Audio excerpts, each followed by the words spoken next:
Hi guys, and welcome to another episode of Kabir Considers.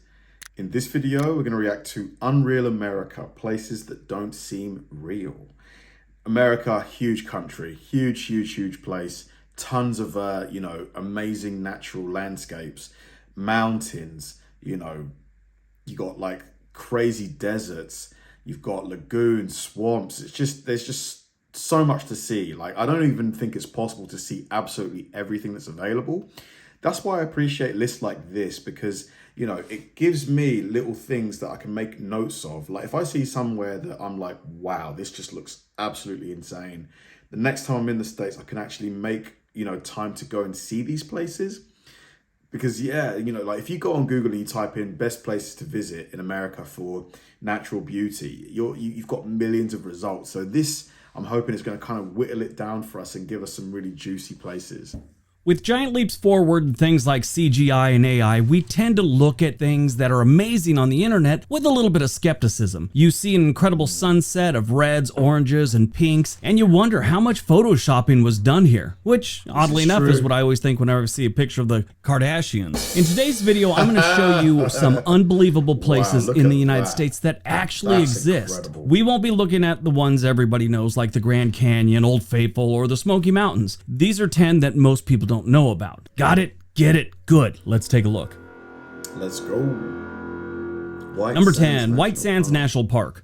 White Sands National Park down in southern New Mexico is like something out of a dream. This is a massive stretch of dazzling white gypsum sand dunes that covers about 275 square miles, making it the biggest gypsum dune field on the planet. These dunes are seriously out of this world, and they've taken thousands of years to form. Basically, the wind did its thing, carrying away gypsum crystals from the nearby mountains and sculpting this ever-changing landscape. But what's amazing about this place is not just these white dunes, it's the animals and the plants that have adapted to this area. Nothing should live here. If you go here, there's all kinds of fun stuff to do. One of my favorite things to do is actually you take a sandboard, which is similar to a snowboard, and you go down the dunes. It's a lot of fun. But if you want to take a hike through the sand dunes and you got a decent camera, this is a great spot to spend a weekend, or at least a day. Honestly, that looks like, I've never seen a desert with sand that white before. Genuinely looks like the set of a movie. Like, it wouldn't surprise me if a movie like Dune was filmed there. Like, just looks really like another planet almost. Number 9, the Mendenhall Ice Caves. The Mendenhall Ice Caves up at the Mendenhall Glacier near Juneau, Alaska are like something out of a fairy tale. Been in here a couple times. It is insane. Taking a lot of Alaskan cruises. Eventually, if you do that, you end up in these ice caves. So this is Glacier Bay. Yeah, it's kind of cool. Wow, so this is Briggs. I've never seen his face before. I don't know if you've ever been near a glacier, but they're made of ice. And it's cold up here. I really underdressed for this one. These insane ice caves are carved out by Mother Nature herself as the glacier does its slow dance of moving and melting. It's like she wants to make secret hideaways for all of us to go hang out in and, see wonderful, enchanting blue colors and hope the ice doesn't give way and crush you to death in there. But when you go in here, I don't think cameras can do it justice. I know video cameras don't. You take a video camera in there and it's really not worth it. That's my opinion. But it's little low light. It just kind of glows blue. It is so cool. If you do take a cruise to Alaska, make sure this is one of your excursions you do. They have all kinds of companies that do it. Definitely check this one out. Wow, that genuinely looked beautiful to me. Number 8, the Hoh Rainforest. The Hoh Rainforest in Washington's Olympic National Park is a mesmerizing... The what rainforest? Natural wonder that totally captivates anyone who sets foot here. Been here about 4 times. It is amazing. This rainforest is kind of unique. It's not the steamy tropical rainforest you'd expect or you've seen in movies. Instead, this thrives in the cooler, wetter climate, getting a mind-blowing 140 to 170 inches of rain a year. The forest is like something out of a Lord of the Rings book, with towering trees covered in moss that create this magical cathedral-like atmosphere. The ground is like a lush carpet of ferns, mosses, and old logs, and it's bursting with all kinds of paths and critters. Don't be surprised if you see things run across the path in front of you. Nothing there's really dangerous. Never heard of anyone getting attacked by anything other than other humans. Even though you're out in the wilderness, it's fairly safe. This one is a great place to take a nice walk or go for a serious hike. You can do it all here. It's a big area. This is another one that low light videography doesn't work that well, except on because it's always cloudy. So you got overcast and then it's kind of dark in the bush there. So if you're using a GoPro or something like that, it's going to get all pixelated. Wow, unless you're on a... Look at that. Look at how much moss and stuff is on these trees. Really beautiful that we still have these kind of places, you know, that you can kind of like get away from the city and just kind of be lost in nature and stuff. Day where it's nice and sunny and you got a lot of light coming in, then great. But if you can get a good camera to come up here, or a lot of cell phones now work better than the GoPros, do that. Portland, Japanese. Number 7, Portland's Japanese Garden. The Portland Japanese Garden, right in the heart of Oregon's bustling city. That's what it says on the website. They're really on the edge of it, above all the nonsense. But it is like a tranquil oasis that just calls you to come and experience this serene beauty. The garden is a perfect blend of Japanese landscaping ideas and elements of the Pacific Northwest, creating a one-of-a-kind and totally captivating experience. As you stroll along the winding paths, you'll find yourself surrounded by lush greenery and koi ponds, and of course towering maple trees. They're everywhere. There's also those really cool Japanese stone lanterns. You won't find better landscaping just about anywhere. I mean, you go to Disneyland or something like that, and they just have amazing landscape. You know, they have a whole cruise of 100 people doing landscape at Disneyland. This is better. Honestly, where art meets nature. That looks really, that was probably my favorite. And I've liked a few of these. Number 6, the Mikini Crater off the coast of Maui in Hawaii. This place is seriously cool. It's this volcano-shaped thing that took forever to form, and now it's like this half-submerged island. The way it's shaped makes it an awesome place to spot all kinds of sea creatures, so it's a big hit with all the folks that like to snorkel and dive. The water here is so clear that you can see everything. Just floating on the top with your snorkel and your mask, you could see plenty. But if you want to dive and go lower, even better. The Mikini Crater is basically an underwater paradise with tons of cool stuff to see, and it's a must visit if you're into nature and you're in Maui. Now here's the thing about going out there. There's a couple different boats and tours you could take. Actually, there's dozens of them. Some of the boats are a lot slower. If you take one of those little fast rafts, you could be out there in like 20 minutes. If you take one of the other ones, it's like a 50-minute ride out there. A little more luxurious that way, but it's usually... The shape is really interesting as well. It's almost like a perfect semicircle. Like a 2-hour tour. So if you're taking 45 minutes out and 45 minutes back, you don't have that much time. They do have longer ones, but I think 2 hours is good enough. If you do go there and you're taking a tour, make sure you ask them to go to the elevator, which is on the back side of it, and where the water goes up against the rocks, it doesn't go into the rocks, it rises. So you're on this elevator thing. It's really, really fun. Do you see those fish? You see how big their eyes were?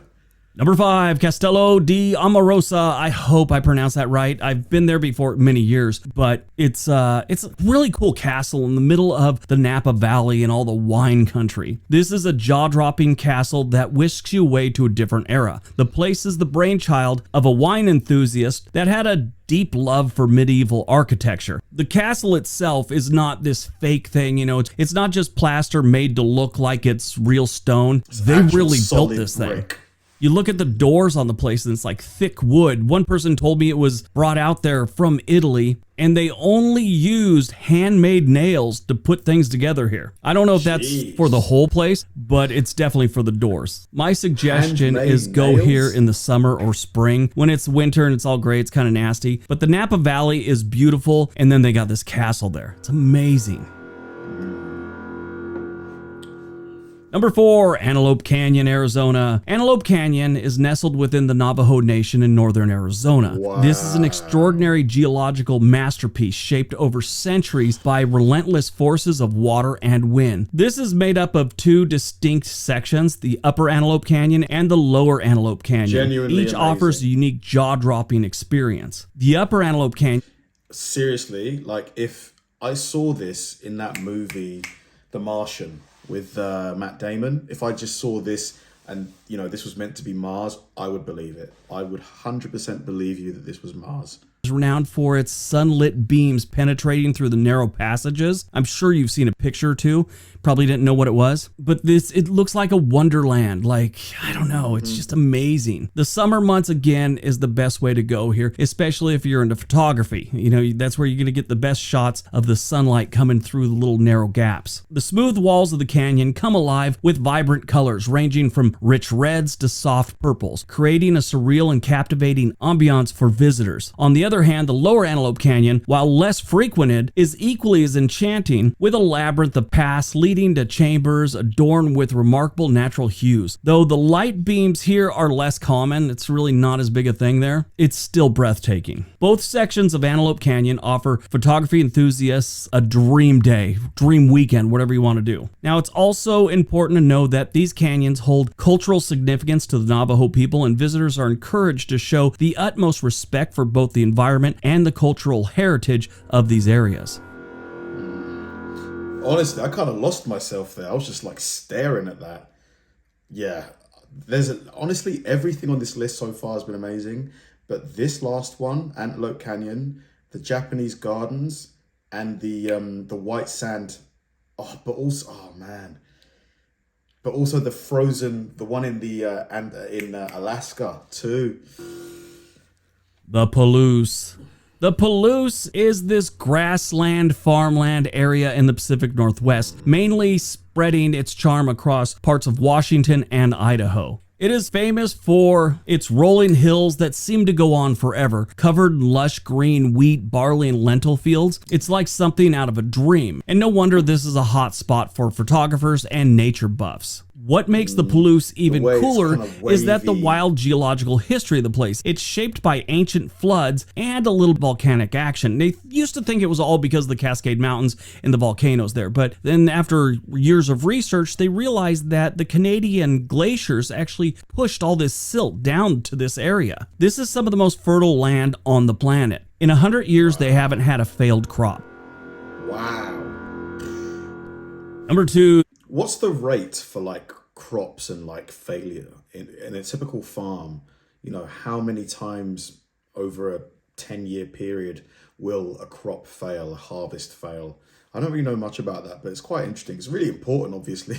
That's where we get most of our food, right? Onata Gorge. The Onata Gorge, which I've heard called several different things, but we're going with Oneonta, is a hidden gem in the stunning Columbia River Gorge of Oregon. It's not too far from Portland. It is this super cool, lush, and kind of narrow canyon that'll blow your mind if you're into nature stuff. To get to the heart of the gorge, you've got to wade through the chilly waters of the Oneonta Creek. If you have mobility issues, I would scratch this one off your to-do list. It can get a little rough, especially if you're not there in the dead of summer. The water gets a little high, it's cold, and it's rocky creek you're walking through. But the payoff is beautiful. Worth it if you could make it. They have some of the greatest waterfalls on the planet in this area of the Columbia River Gorge, but when you get to the end of this one, it is amazing. There's epic waterfalls that are just tumbling down from above, making this part of the gorge even more mystical and awesome.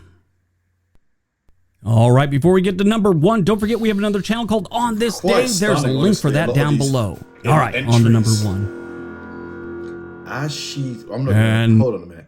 Ashi, Slaypai Wilderness and Bisti Badlands Denizen. Interesting name. Number 1, the Ashi Slaypai Wilderness. The Ashi Slaypai Wilderness out in northwestern New Mexico is seriously something else. I mean, besides the name and how hard it is to pronounce, and I probably butchered it, this place is beautiful. It's like stepping into a science fiction movie. Now, besides Ashi Slaypai, they have the Bisti and the Denizen, which I'm sure I butchered those names, but they're all this like badland area in the Valley of Dreams in New Mexico. My mind, I need to get my mind out of the gutter. Doesn't this look like something else? You could hike to each one if you want. But Ashi Slaypai has a trailhead right there, and it's the easiest one to get to from the road. The whole area is amazing. Picture this. Wild Badlands that'll blow your mind, and all these crazy rocks in every color that geology has to offer. These weird geological sculptures have been here for a very long time, being eaten away from sheer rock by wind and sand. Now, Ashi Slaypai comes from Navajo, and it means gray salt, which totally fits because these are shale formations. And they do have this eerie gray-blue shade. If you're up for it, you could go on some epic hikes and explore this ancient terrain that's been around for millions of years. It's like a sneak peek into the Earth's history books, courtesy of Mother Nature herself. If you like to be outdoors and you're an adventure junkie, this is a great hike and something really cool to see. Super. All right, that's today's video. Hope you guys enjoyed. Great video. For me, yeah, like I mentioned in the video, my favorites were the White Sands Desert, the Analou Canyon, the Antarctic sort of like ice caves, and the Japanese botanical gardens. Like, just beautiful, absolutely beautiful. Honestly, every single entry on this I would happily visit, but there's just no way you could probably do all of them in one trip. There's no way. You'd probably have to, you know, over a 10-day trip, maybe you could do like 3. But even then, you might have to fly if they're like across the USA. But absolutely beautiful landscapes, man. Thanks for watching, guys, and I'll see you in the next one.